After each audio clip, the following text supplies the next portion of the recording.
지난 한 주 감사하게도 잠시 여름 휴가를 저도 다녀왔습니다. 어디로 가서 쉬고 올까 한참 고민하다가 문득 친형이 최근에 이사했다는 소식을 기억해내고 친형을 만나러 서산까지 내려갔습니다. 수요일에 형이 서산에서 시간이 된다길래 그때 내려가기로 작정하고 이제 서산으로 가기 전에 해야 할 일들이 있어서 그 일들을 미리 다 해두고 내려가야 편할 것 같아서 그 리스트를 다 작성하고 이 일들을 월요일, 화요일에 걸쳐서 다 진행하고 있었는데요. 그중 하나가 기숙사를 신청하기 위해서 병원에 가서 잠복결핵 검사를 받는 것이었습니다. 엑스레이를 찍고 이상이 없다는 소견을 내야 기숙사에 들어갈 수 있었기에 병원을 수소문하기 시작했습니다. 어느 병원이 좀 더 싸고 좀 더 진단 결과가 빨리 나오는지 그런 것들을 좀 알아보기 위해서 한 3군데 정도 전화를 돌렸는데요. 다른 데와는 달리 집 근처에 내일 바로 받을 수 있고 다른 데는 2, 3만 원 정도 하는데 10,000원이면 받을 수 있다는 데가 있다고 해서 바로 그쪽으로 친구와 함께 달려갔습니다. 되게 기분이 좋았습니다. 금방 받을 수 있고 금방 일 처리를 할 수 있고 또 싸게 이렇게 할 수 있다는 데가 집 근처에 있다 보니까 휴가가 딱 시작하니까 나에게 행운이 찾아오나 보다 이런 생각이 들면서 좀 기분이 되게 좋게 시작을 했는데 마침 딱 병원에 갔는데 사람도 별로 없어서 바로 엑스레이를 찍고 검사 결과를 기다렸습니다. 그런데 갑자기 결제를 하려고 보니까 말이 바뀌더라고요. 분명히 전화로는 10,000원 이내라고 이야기를 했는데 갑자기 30,000원을 내라는 겁니다. 전화로 물어봤을 땐 분명히 10,000원이랬는데 왜 갑자기 30,000원을 받아요? 하고 물어보니까 진료비며 이렇게 서류 뽑는 거며 이것저것 비용이 붙어서 비용이 더 든다는 겁니다. 그래서 억울하기도 하고 짜증나기도 했는데 그냥 어쩔 수 없지 하고 이미 검사도 다 받았는데 어쩔 수 없지 하고 카드를 꽂았습니다. 근데 꽂고 언제 정도 오면 될까요? 하고 물어봤어요. 그런데 3일 걸린다는 거예요. 하루면 된다고 해가지고 간 거였는데 화요일 안에 다 끝내려고 간 거였는데 목요일이 돼서야 이제 제가 서산에 내려간 이후에 그제서야 이제 서류를 받을 수 있다는 겁니다.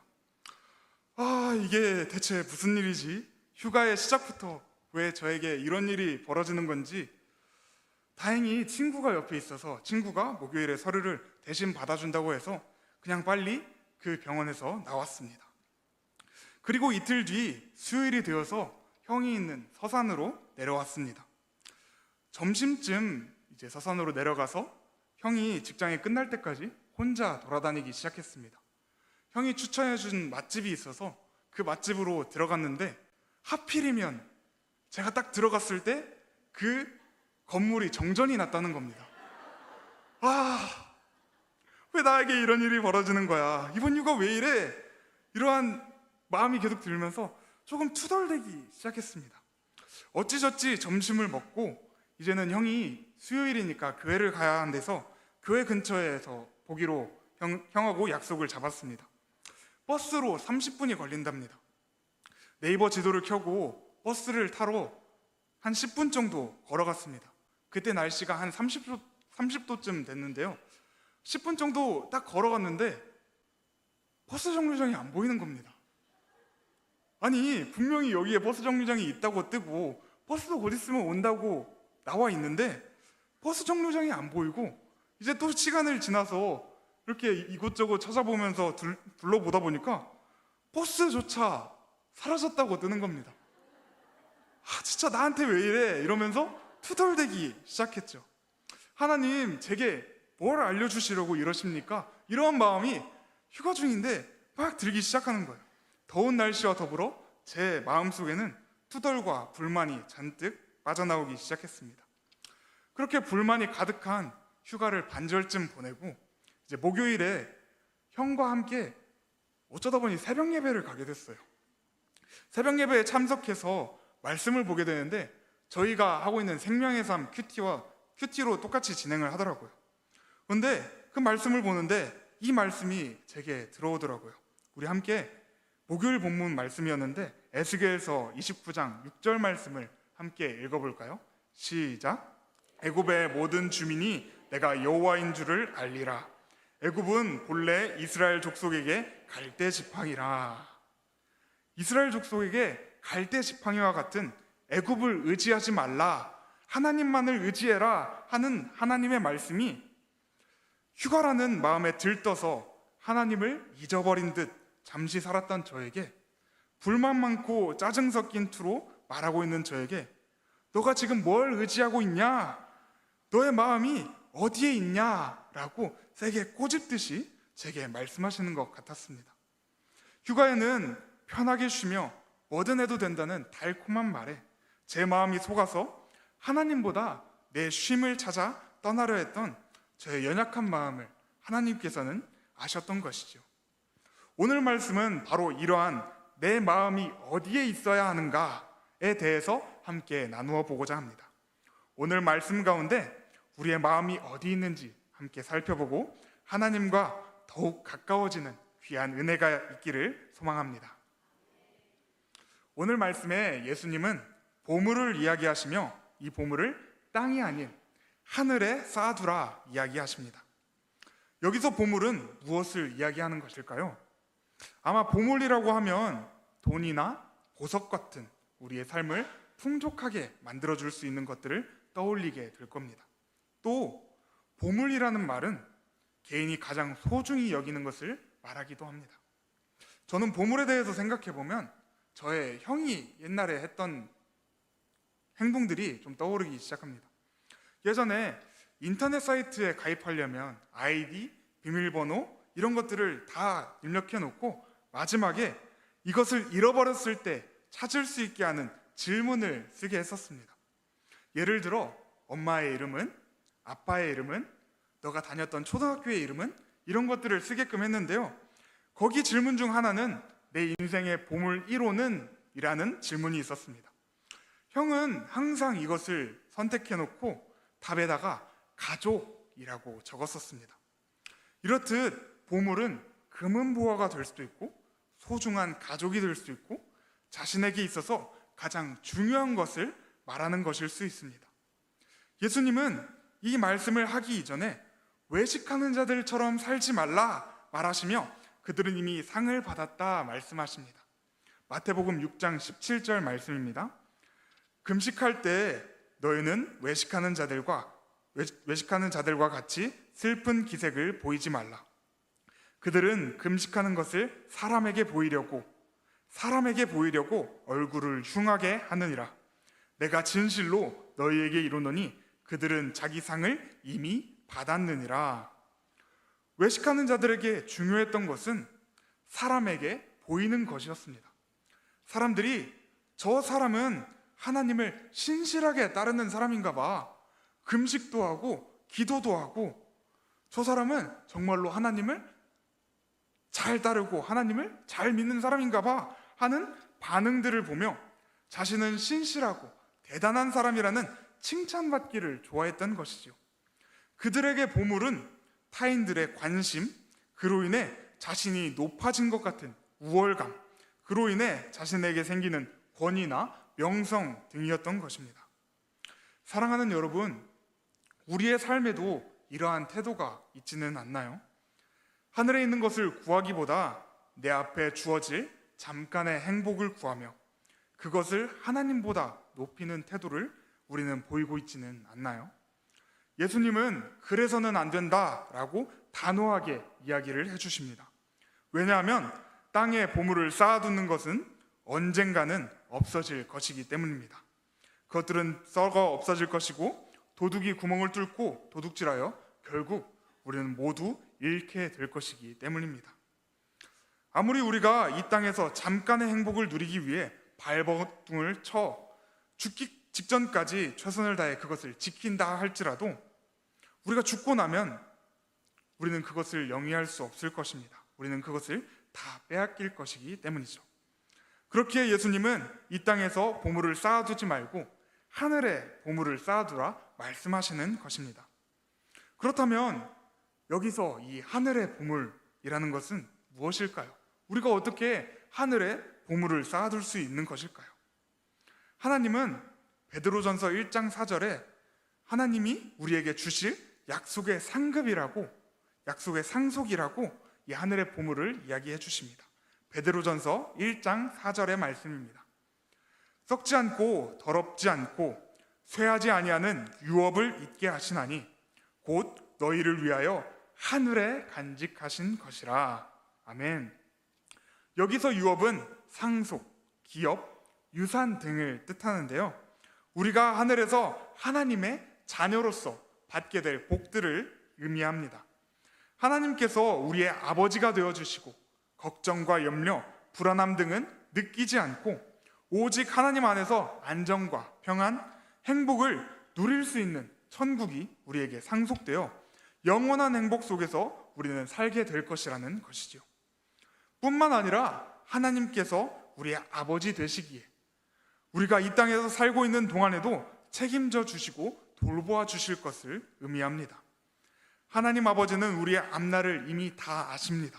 그리고 우리가 불안하고 염려해야 할 것도 다 아십니다.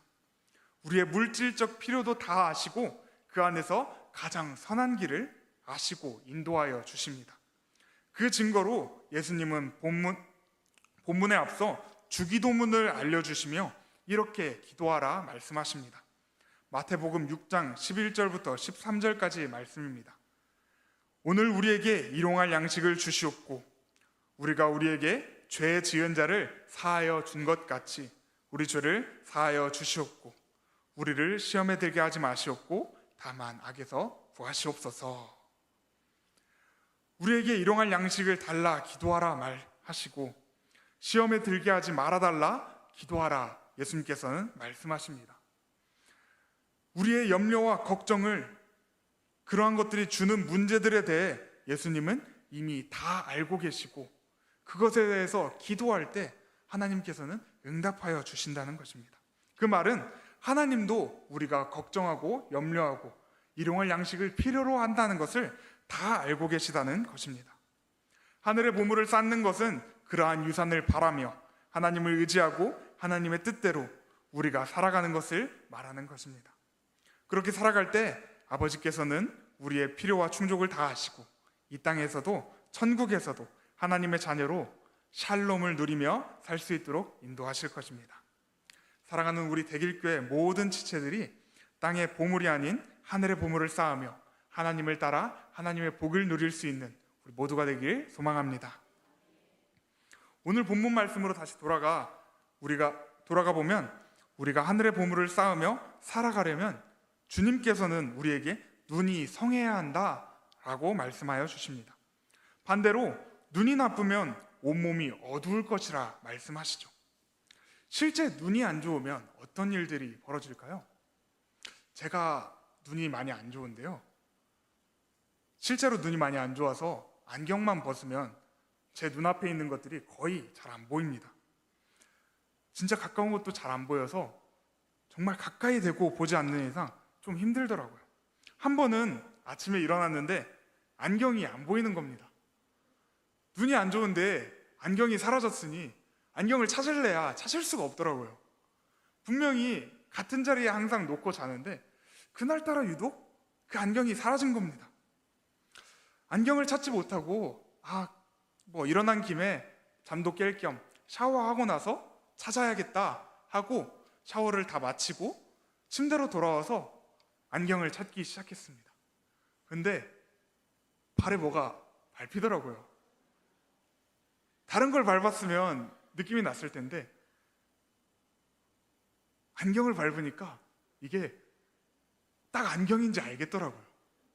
빠직하고 소리가 나서 이거 설마 깨지진 않았겠지 하면서 그 안경을 집어들었는데 제 몸무게를 버티지 못하고 그 안경이 반으로 갈라졌더라고요.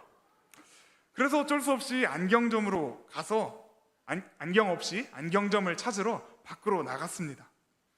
안경점이 큰 길가에 저희 집에서 한 5분 정도 거리에 있어서 그 안경점을 찾으러 밖으로 안경을 벗고 나갔습니다.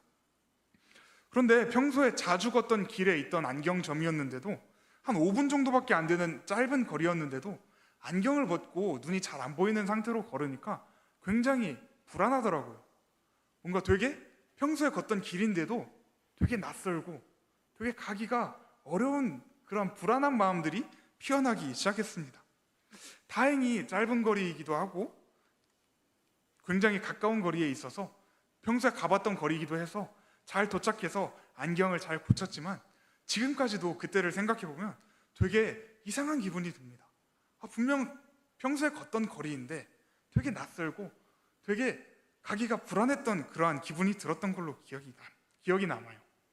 이렇듯 나쁜 눈을 가지고 걸으면은 짧은 거리, 익숙한 거리를 걷는데도 불안하고 어려운데 우리가 천국을 향한 긴 여정을 나쁜 영적 눈을 가지고 걸어간다면, 나아간다면 우리가 어떻게 될까요?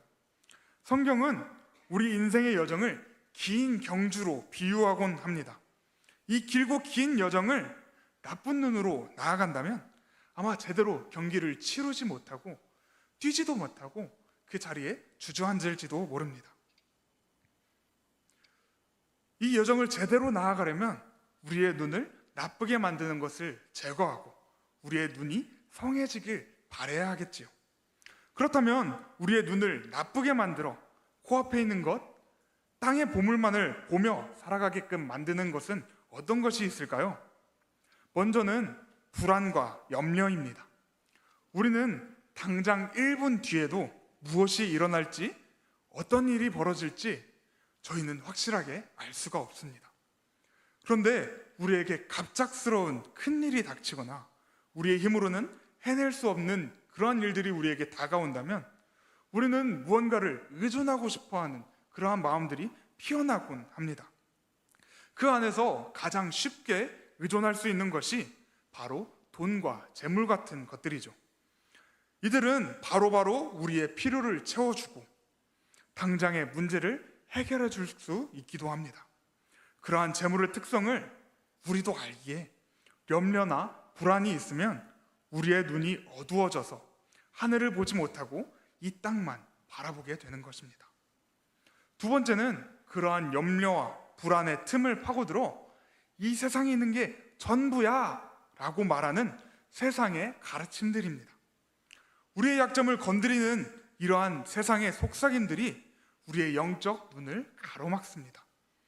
어두움 가운데 멈춰있게 만드는 것입니다. 이 세상에 있는 게 전부야. 이 세상에서 잘 먹고 잘 사는 게 너무나도 중요하지. 돈 잘 벌어서 하나님께 영광 돌리면 되지. 주일 한번 빼먹으면 어때? 우리 가족 함께 일요일에 여행 가는 게 더 추억이 남지 않겠어? 하나님도 이러한 우리를 이해하실 거야. 1년에 52주 중에 우리 51주나 예배를 드리잖아. 한 주 정도는 하나님도 이해하지 않겠어? 라는 달콤한 세상의 말들이 정말로 우리에게 다가오는 것입니다. 세상은 우리에게 무섭게 다가오지 않습니다. 가장 달콤하게 다가와서 우리의 눈을 멀어버리게 만듭니다. 하나님을 향한 시선을 자신에게로 돌리고 그 달콤한 말로 우리를 속여 하나님과 점차 멀어지게 만드는 것이죠. 그것을 눈치챘을 땐 이미 하나님과 많이 멀어져서 우리가 어떻게 하나님과 더욱더 가까워지게 될까 염려와 불안에 다시 한번 빠지게 만드는 것이 이러한 세상의 달콤한 말들입니다. 이 땅에서 누리는 복이 최고의 것인 것 마냥 하나님이 주실 수 있는 복이 이게 최선인 것 마냥 속여서 하나님도 섬기고 세상도 섬기는 것이 우리가 느끼기에 정말 좋아 보이게 우리를 속입니다. 그러나 예수님은 오늘 우리에게 이렇게 살아가는 것은 두 주인을 섬기는 것과 같다 말씀하십니다.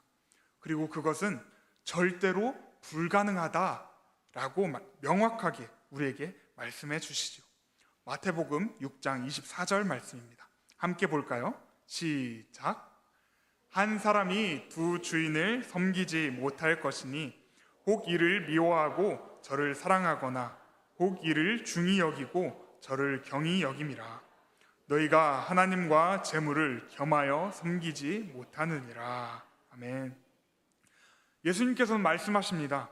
우리가 쌓는 우리의 보물들은 사실 우리의 주인이라는 것입니다. 세상은 달콤한 속삭임으로 사실상 두 명의 주인을 섬기도록 부추깁니다. 그것이 가능하다라고 이야기합니다. 그런데 사실은 그 속삭임은 우리 보고 하나님을 포기하라 라고 말하는 속삭임입니다. 우리가 이 세상에서 가장 소중하다고 여기는 모든 것에 우리가 얽매여서 그것이 최고라고 하는 순간 우리는 하나님을 저버리는 것이 되어버립니다. 하나님 앞에 이것만은 포기 못합니다 하는 그러한 것이 사실상 우리의 주인으로서 하나님을 벗어나도록 부추기는 것이죠. 그것이 바로 우상 숭배이며 하나님이 원치 않아 하는 우리의 죄된 모습입니다. 사랑하는 여러분, 이러한 사실을 우리가 깨닫기를 소망합니다. 그리고 우리의 삶의 최우선이 하나님이 되어야 한다는 것을 기억하기를 소망합니다. 어떠한 순간에도 하나님만이 우리의 최우선이 되어야만 합니다. 그렇다면 우리의 최우선이 되어야만 하는 이 하나님을 오늘 말씀에서는 뭐라 이야기를 하고 있을까요? 예수님은 이후 말씀에서 계속해서 우리를 향하신 하나님의 마음에 대해 설명해 주십니다. 마태복음 6장 26절 말씀을 화면을 보고 함께 읽어보도록 할까요? 시작. 공중의 새를 보라. 심지도 않고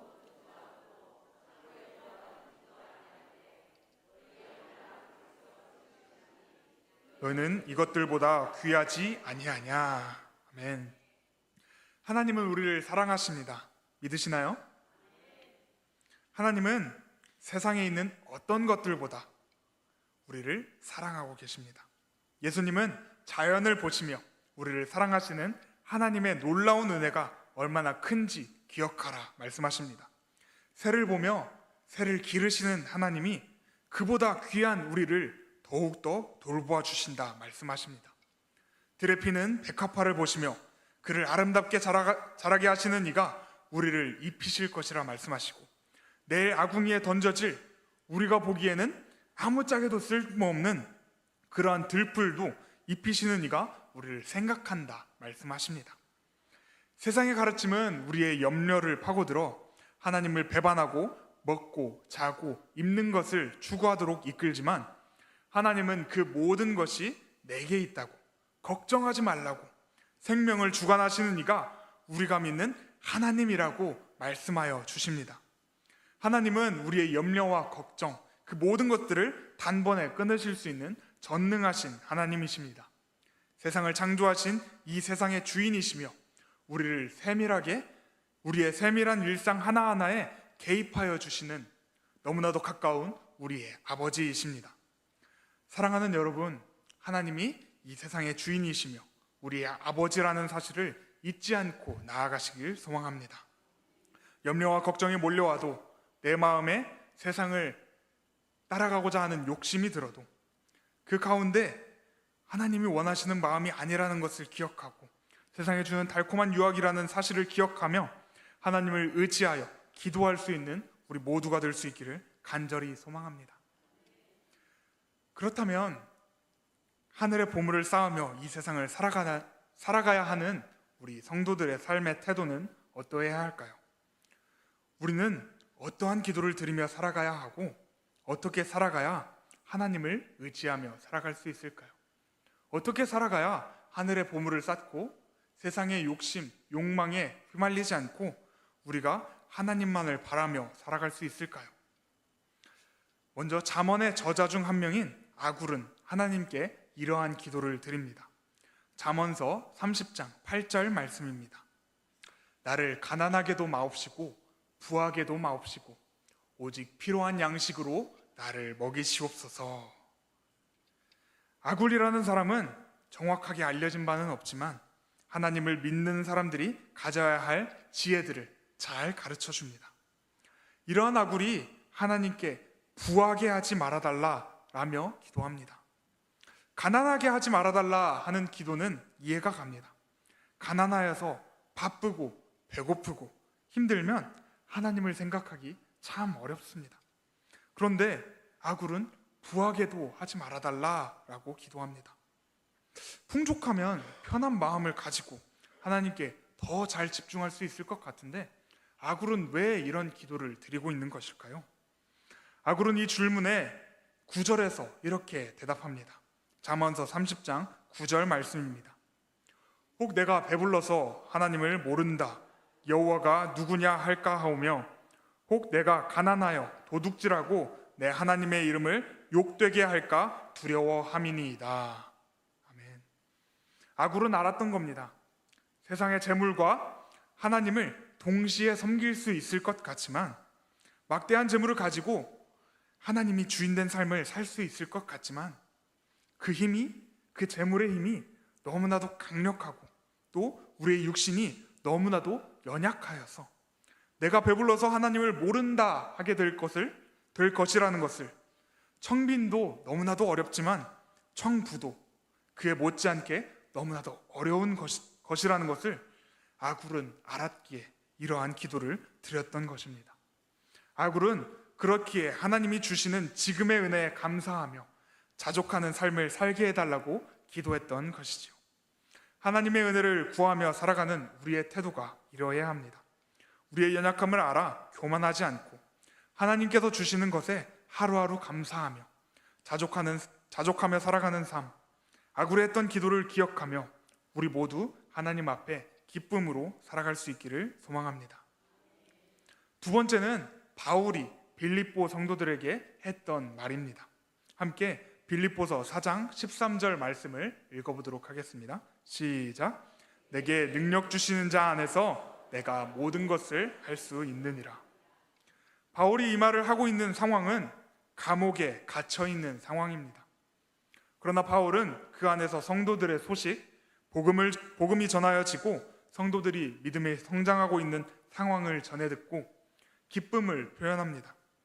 그러면서 자신은 비천에도 처할 줄 알고 풍부에도 처할 줄 알며 어떠한 상황에서도 처할 수 있는 일체의 비결을 배웠다며 자족할 수 있는 비결에 대해 말했던 것이 바로 내게 능력 주시는 자 안에서 내가 모든 것을 할 수 있느니라 하는 이 말씀입니다. 바울은 로마 시민권자였고 유대인 중에 유대인으로서 가말리엘이라는 사람의 문화에서 가르침을 받았던 사람이었습니다. 가만히 있으면 유대교의 지도자로서 굉장히 편하고 풍족한 삶을 살아갈 수 있었을 겁니다. 그런데 예수님을 만나고 그 모든 것을 버리고 고난의 길을 선택했습니다. 40번에 하나를 감한 즉 죽기 직전까지 맞는 벌을 5번이나 맞기도 했고 3번 태장으로 맞고 돌로 맞고 3번 배가 파선하고 하루를 꼬박 깊은 바다에서 지내기도 하였습니다. 이러한 모든 상황을 경험해보고 바울은 고백하는 겁니다. 내게 능력 주시는 자 안에서 내가 모든 것을 할 수 있느니라. 즉 나는 하나님 한 분이면 충분해. 하나님이 있기에 나는 지금 상황에서도 감사하며 자족할 수 있어 라고 말하는 것이지요. 사랑하는 여러분, 아굴도 바울도 처한 상황은 다르지만 그 안에서 하나님을 의지하며 자족하기를 구했습니다. 하나님이 우리를 이 세상 가운데 살아가도록 인도하시며 우리에게 원하시는 믿음의 고백이 이러한 고백인 것 같습니다. 세상의 재물이나 보물에 마음을 뺏기는 것이 아닌 하늘의 보물, 하나님께서 우리에게 주실 복을 기억하며 하나님께서 또 하나님의 자녀로서 복을 누리시게 할 것을 기억하며 어떠한 순간에도 하나님으로 말미암아 감사하며 자족할 수 있는 태도, 이러한 믿음의 태도를 하나님께서는 원하신다는 것입니다. 아굴과 바울이 이러한 자족의 삶을 살기 위해 했던 것은 자신을 위해 기도하는 것이 아니었습니다. 땅에 보물을 쌓아 지금의 삶이 나아지기를 구한 것도 아니었습니다. 오직 하나님 나라를 바라며 하나님이 기뻐하실 것을 생각하며 기도했던 것입니다. 예수님은 마태복음 6장 33절에서 이렇게 말씀하십니다. 그런즉 너희는 먼저 그의 나라와 그의 의를 구하라. 그리하면 이 모든 것을 너희에게 더하시리라. 아멘. 우리가 이 세상에서 구해야 할 것은 이 땅에서의 부귀와 영화, 내가 소중히 생각하는 보물들이 아니라 그것을 사용하며 누릴 수 있는 잠깐의 행복이 아니라 하늘의 보물, 하나님의 나라와 하나님의 하나님이 우리의 아버지 되신다는 것을 기억하며 그것을 구해야 한다는 것입니다. 그러한 순간에 하나님께서는 우리의 모든 염려 속, 우리의 모든 필요를 채워주시고 붙들어 주실 것입니다. 사랑하는 여러분, 하나님은 우리의 모든 필요를 아십니다. 그러나 우리가 그것에 얽매이지 않길 원하십니다. 그 어려움을 하나님 앞에 내려놓고 기도하길 원하십니다. 그리고 기도했다면 그것을 믿고 하나님을 의지하여서 하나님을 믿음으로 기다릴 수 있길 소망하십니다. 우리의 마음이 하나님만을 향하여서 어떠한 것을 베풀어 주시더라도 그 안에서 자족할 수 있는 감사의 삶을 하나님께서는 원하십니다. 한 주간 그러한 믿음이 넘쳐날 수 있기를 소망합니다. 어려움을 내려놓고 하나님께 기도하는 삶, 기도했다면 하나님을 믿고 하나님을 기다릴 수 있는 믿음, 우리의 마음이 하나님만을 향하여서 어떠한 것을 베풀어 주시더라도 그 안에서 자족할 수 있는 감사의 삶이 우리 대길교회에 가득하기를 소망합니다.